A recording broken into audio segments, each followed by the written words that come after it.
I am Elham from Skin Chakra, the place to purchase excellent quality cosmetic raw material and to learn how to formulate like a cosmetic chemist. And today, Svetlana and I are going to show you how to make a cold process low viscosity emulsion. This is a kiss emulsion prepared with our sucrose stearate, which is a cold process emulsifier and usually creates low viscosity emulsions.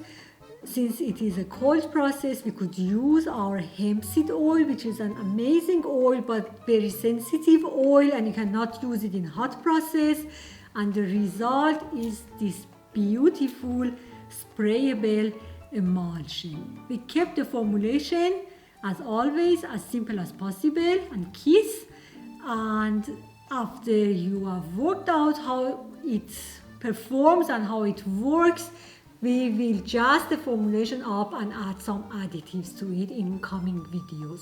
So join us and follow us through this tutorial to see how Svetlana creates this emulsion. As always, the complete formulation and procedure are available on our blog.